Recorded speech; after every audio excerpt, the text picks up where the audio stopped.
2019 का वक्त है जब हम देख रहे हैं कि ये सरकार जो इस बात से सत्ता में आई कि हम हर साल 2 करोड़ नौकरी देंगे, स्मार्ट सिटीज बनाएंगे, विकास का नया परचम खुल जाएगा, वो एक कानून लेकर के आती है सीए, एनआरसी, एनपीआर।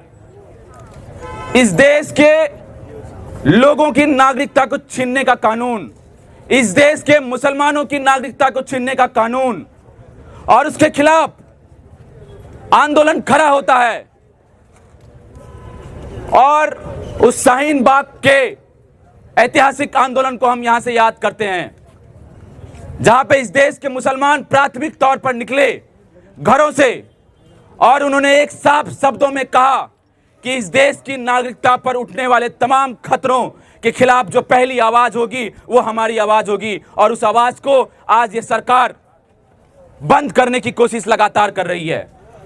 हम देखें कि उसके बाद नॉर्थ दिल्ली में भाजपा के लोग मिल करके, आरएसएस के लोग मिल करके पहले ये कोशिश की कि शाहीन बाग के आंदोलन को बदनाम करने की कोशिश किए। जब उनसे नहीं हुआ तो उसके बाद उन्होंने दिल्ली में दंगे करवाए।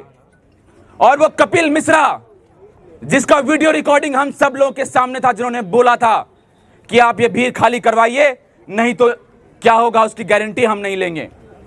वो कपिल मिश्रा खुलेआम घूम रहा है।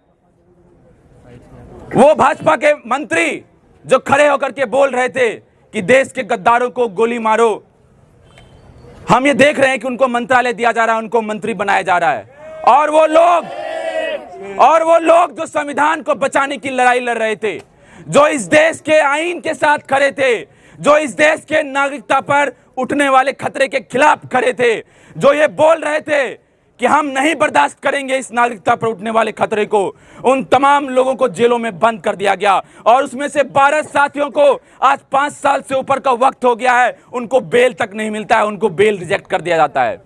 उन पर कोई चार्जशीट नहीं फाइल हुई, कोई ट्रायल नहीं चला है।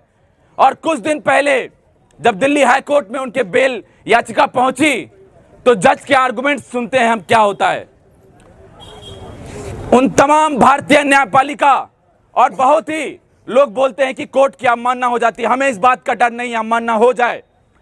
ऐसी भारतीय न्यायपालिका जो पूरी की पूरी तरीके से इस भाजपा आरएसएस सरकार के सामने नतमस्तक हो चुकी है, उस जेएनयू स्टूडेंट्स यूनियन की तरफ से हम उस भारतीय न्यायपालिका को यहां से कंडेम करते हैं, जिन्होंने हमारे तमाम साथियों के बेल याचिका को रद्द कर दिया है। हम ये देख रहे हैं कि जब वो बेल याचिका सुप्रीम कोर्ट पहुंचती है तो सुप्रीम कोर्ट के जज बोलते हैं कि हमारे पास डॉक्यूमेंट्स पढ़ने का समय नहीं मिला, सुनवाई को आगे टाल देते हैं। वहां से हम उसके खिलाफ खड़े हैं। हम ये देख रहे हैं कि इस देश में सीए, एनआरसी, एनपीआर के खिलाफ हम खड़े हैं। यूएपीए, टाडा, पोटा के जैसे तमाम कानून जो एक्स्ट्रा ऑर्डिनरी लॉज लगा करके इस देश के मुसलमानों को बंद कर दिया गया जेलों में। और ये बहुत साफ बात है, उन तमाम लोगों को जो जेलों में बंद किया गया है, यदि आप उनके धर्म को खोजेंगे तो वो मुसलमान है। उनकी आइडेंटिटी पे हमला है, इस बात को कहने से कोई गुरेज नहीं है। उनको जेलों में इसीलिए बंद किया गया है क्योंकि वो संविधान के साथ खड़े थे, लेकिन वो मुसलमान थे, और उसके कारण से सरकार ने उनको जेलों में बंद कर दिया है। हम यहां से 12 साथी जिनको आज तक बेल नहीं मिला है, उनके तमाम फैमिली मेंबर्स हमारे बीच आए हुए हैं, वो अपनी बात रखेंगे। लेकिन इसके साथ साथ हम यहां से यही कह देना चाहते हैं कि ये उनकी इंडिविजुअल लड़ाई नहीं है, ये हम सब की कलेक्टिव लड़ाई है, हम सबका साझा संघर्ष है। और ये आंदोलन, ये मार्च, ये पब्लिक मीटिंग और तमाम संघर्ष सड़कों से लेकर संसद तक तब तक चलेगा जब तक उन तमाम 12 साथियों को जेलों से रिहा नहीं कर दिया जाएगा, जब उन पे लगे हुए फर्जी मुकदमे को वापस नहीं किया जाएगा और दिल्ली दंगे के असली आरोपी को जेलों में बंद नहीं किया जाएगा, तब तक ये आंदोलन, तब तक ये संघर्ष चलेगा। आप सभी लोग इस मार्च में आए, इसके लिए बहुत बहुत शुक्रिया। इनकलाब जिंदाबाद।